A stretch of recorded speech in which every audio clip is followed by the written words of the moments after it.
안녕하세요. 윤우리 목사입니다. 오늘 월요일 예수님과 함께 승리하시길 바랍니다. 어제 말씀드린 것처럼 우리가 늘 진리의 허리띠를 동여매고 살아갈 때 말씀이 우리의 인생을 승리로 이끌이라 믿습니다. 오늘 하나님께서 우리에게 주신 말씀은 사도행전 7장 9절에서 10절까지의 말씀입니다. 그런데 그 족장들은 요셉을 실기하여 이집트에다 팔아 넘겼습니다. 그러나 하나님께서 그와 함께 하셔서 모든 환난에서 그를 건져내시고 그에게 은총과 지혜를 주셔서 이집트의 바로 왕에게 총애를 받게 하셨습니다. 바로는 그를 총리로 세워서 이집트와 자기 온 집을 다스리게 하였습니다. 아멘. 국민건강보험공단의 최근 발표에 의하면 이 우울증 환자가 연간 10만 명이 넘는다라고 합니다. 그리고 20대가 가장 많고요. 40대, 50대로 갈수록 더 많이 늘어난다라고 하죠. 이로 인해서 이 우울증으로 인한 자살률도 많이 늘어나고 있다고 합니다. 우울증의 문제는 이 개인의 질병을 넘어선 이 사회적인 문제로 떠올랐습니다. 사실 이 한국 땅이 가난했던 시절에는 이 우울증이란 질병이 거의 없었습니다. 그러나 물질적으로 풍요로워진 시대 속에서 많은 사람들이 마음의 아픔을 겪고 있다라는 거죠. 이 미국의 사례를 들여보면 이 미국에서 가장 부유한 이 사람들로 살고 있는 할리우드에 보면 이 가장 많은 정신과 병원들이 운집해 있다라고 합니다. 이 복지 천국으로 알려진 덴마크와 스웨덴이 인구 대비 정신질환자가 가장 높다라고 하죠. 결국 물질이 우리 인생의 아픔을, 우리 마음의 공허함을 해결할 수 있는 방법이 아니라는 것입니다. 여러분, 세상은 인간의 능력이나 소유나 물질이 인간의 문제를 해결해 줄 수 있다라고 말하지요. 그러나 실제적인 통계 자료가 이 문제를 해결할 수 없다라고 증언하고 있습니다. 여기에 우리의 믿음의 필요성을 알게 됩니다. 우리 하나님을 향한 믿음과 신앙의 필요성이 있다라는 거죠. 결국 우리의 인생의 주인이신 하나님께서 함께 하셔야지, 하나님이 우리를 지키시고 보호하셔야지 우리 안에 회복과 치유가 일어난다라는 것입니다. 지금 스데반은 이 산헤드린 법정 앞에서 당당하게 설교하고 있습니다.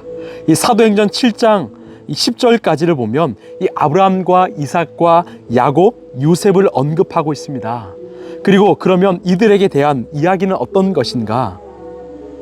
바로 스데반이 그들을 언급하면서 본질적으로 말하는 대상은 아브라함도 아니고 이삭도 야곱도 요셉도 아니라 바로 하나님이라는 것입니다. 2절에도 하나님께서, 5절에도 하나님께서, 6절에도 하나님께서, 7절에도 하나님께서, 8절에도 9절에도 하나님께서, 주어가 바로 하나님입니다. 무슨 말이에요? 너희 유대인들이 생각하는 믿음의 조상, 선배들의 삶이 가능했던 이유는 바로 살아계신 하나님 때문이라는 거죠. 아브라함을 하란에서 건지신 분도 하나님이시고, 그를 믿음의 조상으로 세우신 분도 하나님이시고, 어떤 백세의 노구의 몸에 아들을 주신 분도 하나님이시고, 이삭과 야곱과 요셉으로 이어지는 그 믿음의 계보를 이어가신 분도 하나님이라는 겁니다. 아브라함의 자손을 통해서 이스라엘 백성들을 세우신 분도 하나님이시죠. 결국 모든 것은 하나님에게서 왔다라는 겁니다. 시작도 하나님이시고, 과정도 하나님이시고, 마치시는 분도 하나님이라는 것입니다. 여러분, 요셉이라는 인물은 어떠합니까? 야곱의 11번째 아들로 태어나서 이 부모의 사랑을 독차지한 아들이죠.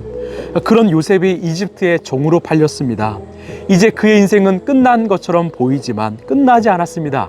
그 이유가 무엇일까요? 바로 9절을 보시면, 그런데 그 족장들은 요셉을 시기하여 이집트에다 팔아 넘겼습니다. 그러나 하나님께서 그와 함께 하셔서, 바로 하나님이 함께 하셨기 때문입니다.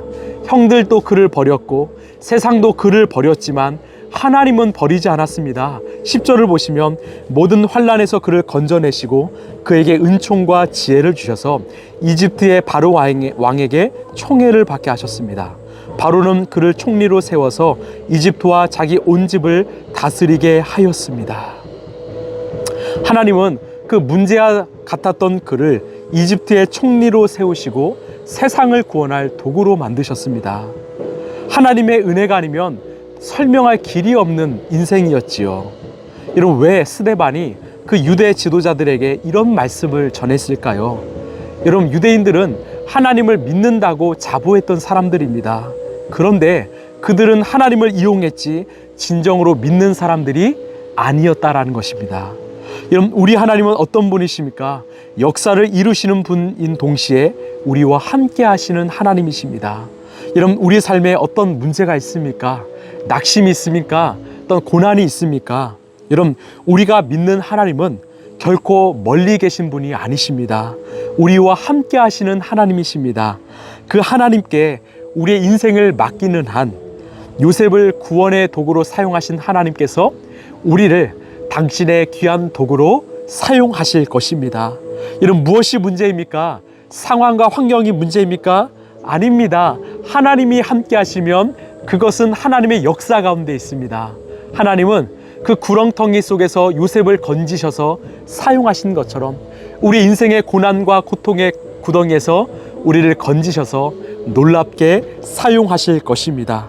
그 하나님이 우리 인생을 다스리시고 그 하나님이 우리의 인생을 책임지십니다. 여러분, 이것을 믿으시길 바랍니다.